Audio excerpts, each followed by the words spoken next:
effect in the lean mice. And we could also dissociate the relationship between insulin resistance and aortic lesion size. So if you just look at wild-type mice and you correlate body weight, glucose, insulin, or cholesterol to the size of these lesions, the best correlator is fasting insulin, okay? And then if you just knock out the gamma receptor on the max, you can completely annihilate this relationship, suggesting that this pathway is not just a contributor, but one of the major drivers of how obesity is promoting atherogenesis. So the model that we came up with is, here's your garden variety lean macrophage. You give it cholesterol, it will indeed eat that cholesterol and contribute to atherosclerosis. However, if you happen to be an obese macrophage, interferon gamma is induced, which suppresses these two proteins. It doesn't change cholesterol levels, but sensitizes macrophages to eat more and become more foamy, which then contributes to atherosclerosis. And this line of thinking is actually consistent with a wide range of clinical data, but one of the more important ones is that we've learned is that statin therapy, for it to be efficacious in a type 2 diabetic, you need to lower cholesterol levels far lower than you do a non-diabetic patient. Again, arguing that type 2 diabetic patients are somehow more sensitive to cholesterol, and this mechanism is consistent with that idea. And so, another idea that comes from this is perhaps this could spearhead a personalized approach for treating or protecting type 2 diabetics from atherosclerosis. But of course, anyone who knows anything about interferon gamma biology says that would be a horrible idea because interferon gamma action on macrophages is required for host defense, okay? And so if we were to block it, not only would we block this pro-atherogenic function, we'd also block its host defense function, the ability to clear viruses and bacteria, okay? But that, of course, is assuming that this arrow leading to these two events is the same. And what I hope to convince you of now is that it's not. And so just a quick primer. This is the interferon gamma receptor 1, the one we knocked out. When gamma binds it recruits receptor 2, which then recruits JAK-STAT. You get a phosphorylation party, things end up in the nucleus, and you drive host defense pathways such as bacterial killing. So the first piece of data that said this was not the same is if we look for STAT phosphorylation in obese mice, we don't see it. We don't see it in any of the models that we looked at. You can go a step further. If you look at target genes that interferon gamma is known to induce, this is high-fat diet versus low-fat diet. You can see just in the white bars, it's all one. So high-fat diet's not inducing STAT phosphorylation. It's not inducing gamma target genes. And even if you knock out the receptor, you don't change any of those target genes, okay? So how can interferon gamma be affecting all these macrophage proteins but not be doing anything we know it to do? And one clue came from the magnitude of this increase in gamma production in the type 2 diabetic mice. This is 50 picograms per mil. Most people, when they put gamma on a macrophage, or any other cell for that matter, are 10 to 20 nanograms per mil. We're talking about 3 orders of magnitude difference, okay? And so the idea that we thought was that metabolic disease appropriate doses, which is what we see, these are the doses we see in the type 2 diabetics, are sufficient to attenuate these anti-atherosclerotic proteins, but insufficient to drive host defense pathways. And that's exactly what we saw. What you're looking at here is a titration of gamma from 12 nanograms per mil all the way to 30 picograms per mil. And here's ApoE. We've shown this for other proteins as well. Clearly it's dose dependent, but you still see a very significant decline at 30 picograms per mil. In contrast, if you look at STAT phosphorylation, it's absent at that picogram per mil dose. So is IRF8, another target gene. You can go further and look at functional aspects like gamma induces macrophages to kill bacteria better. But if you go down to 30 picograms per mil, you don't see any of that, okay? So what this is saying is that low doses of gamma are not doing the same thing that high doses are doing, just at a lower level. It's just doing something different. And consistent with this, we did some molecular studies where first we did siRNA on STAT1. We knocked it down to 80%. Here's that ApoE suppression, completely unaffected. In contrast, the ability to induce bacterial killing was wiped out with the STAT1 siRNA. We saw the exact same effect for IRF1. It's knocked out. You block the ability to help these max kill bugs, but you have no effect on ApoE. And beyond our work, other studies also support this idea. So there's a paper showing if you knock out STAT1 in myeloid cells, you do not impact atherosclerosis. If you knock out receptor 2, you do not impact atherosclerosis. However, our studies show if you knock out receptor 1, you absolutely do. And one of the new recruits, actually, Juan Mendoza, working in a lab in Stanford, what he's shown is that this diagram is a little bit incorrect. He's shown that gamma can dimerize, and one of those gammas actually contacts receptor 2. Okay, and so if you think about dimerization of a molecule, it's going to be completely dependent on the concentration of that protein. Lower the concentration, you favor the free form. Higher the concentration, you favor the dimerized form. So here's a simple mechanism to explain how gamma concentration can either bring this whole complex together or perhaps just signal through receptor 1, which is what we think is going on for our particular biology. And so this is, as I mentioned, this is what we thought before we started this project, and now what we're thinking is that one can antagonize the pro-atherogenic function of interferon gamma without interfering with host defense. And so just to give you a little summary, in this project we started with the mice. We identified a set of anti-atherogenic proteins attenuated by obesity. We then identified gamma as the mechanism, went back to the mice, validated it, and now the next step that we're after, we're performing high-throughput drug screening. We have assays set up to quantify the atherogenic outputs as well as the host defense outputs, and we're also using additional strategies to figure out what is this signaling pathway.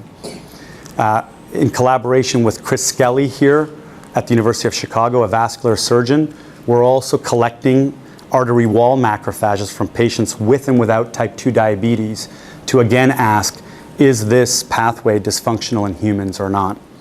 And this was actually the first time I ever looked at one of these lesions. This is part of a patient's carotid artery.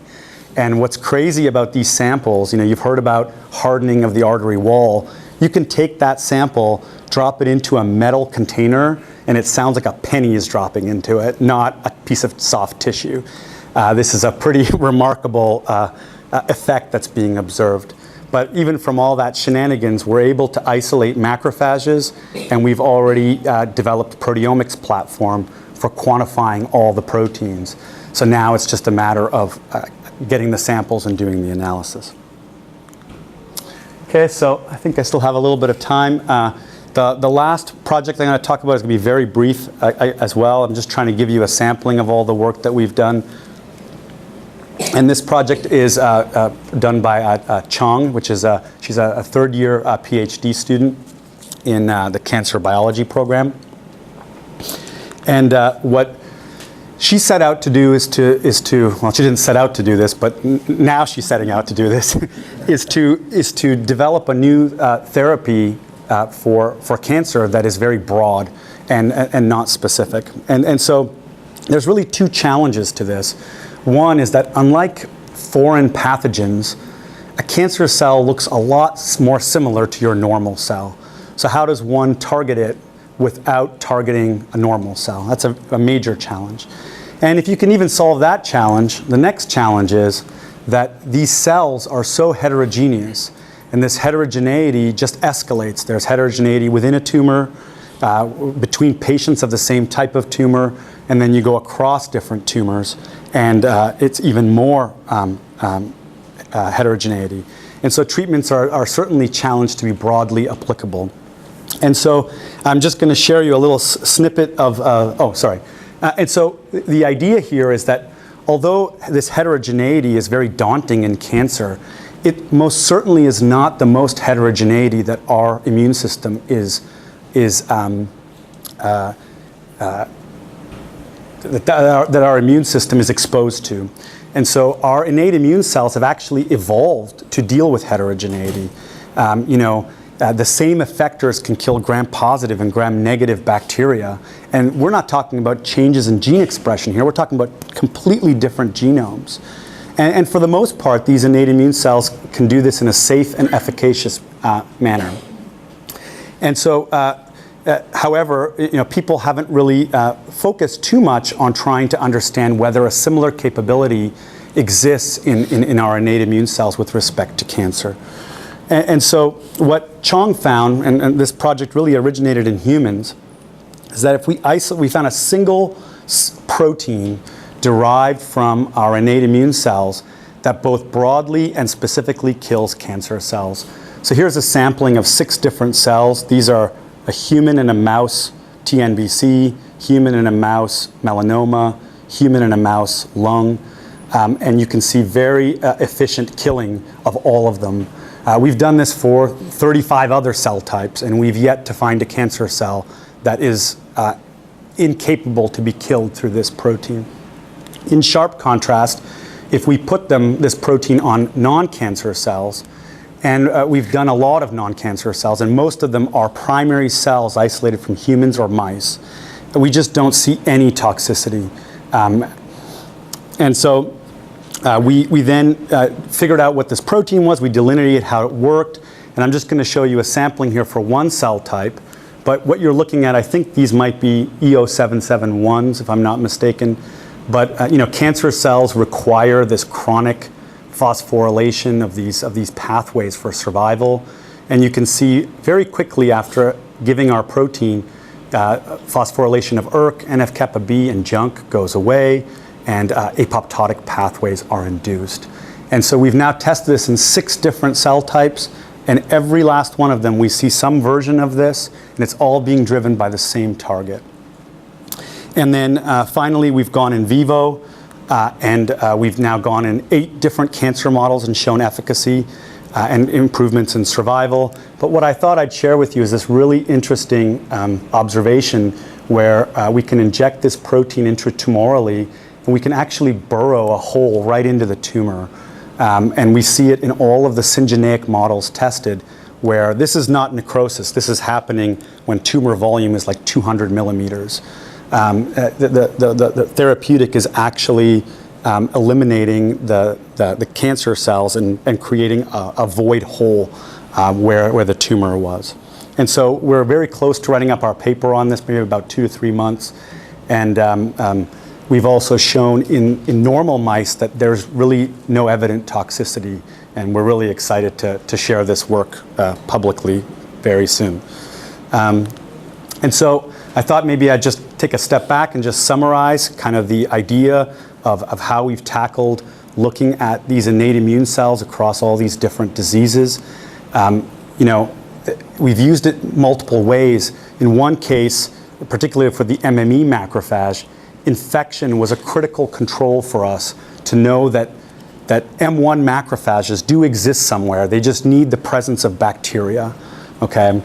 In other cases, we have leveraged our understanding to start bridging how one disease promotes another.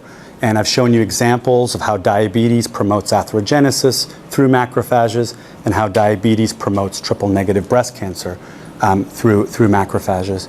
And also by understanding what these cells are doing across these different states, we're also able to target therapeutics development in a way to preserve functions that are important in one area while antagonizing ones that are not important in others. And sometimes those two are diametrically opposed. So in cancer, for example, the goal is to take an M2 macrophage and turn it into an M1 macrophage.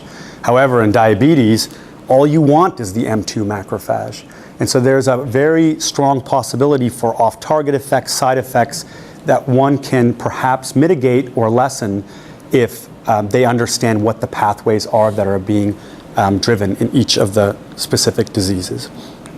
And so with that, I'd just like to acknowledge people who contributed to this work and other work in the lab as well, and all the lab members.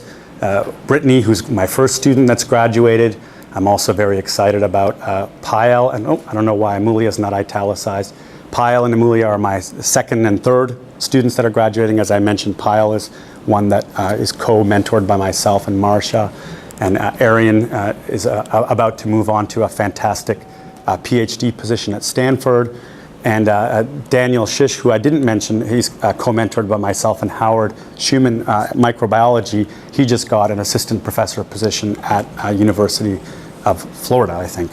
And so then all of our collaborators and clinical collaborators, all the funding now and then previous, and then as well as my wife and kids who've put up with a lot of late nights and maybe some excuses along the way as well. So with that, please take any questions you have.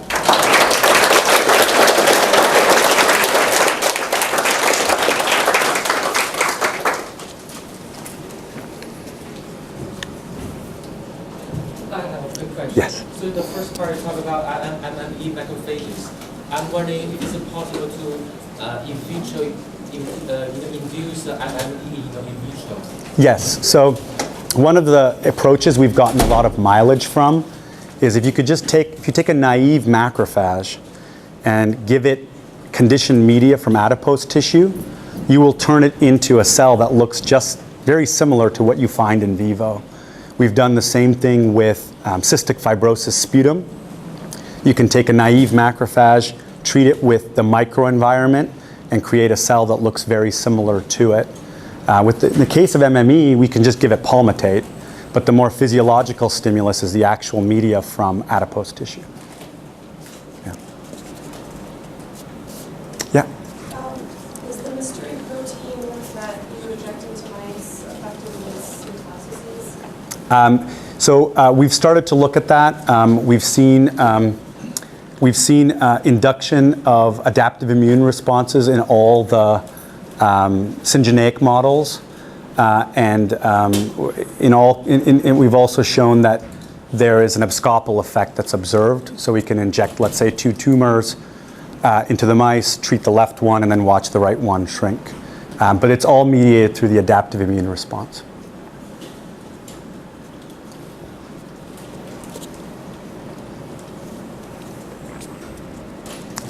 Okay.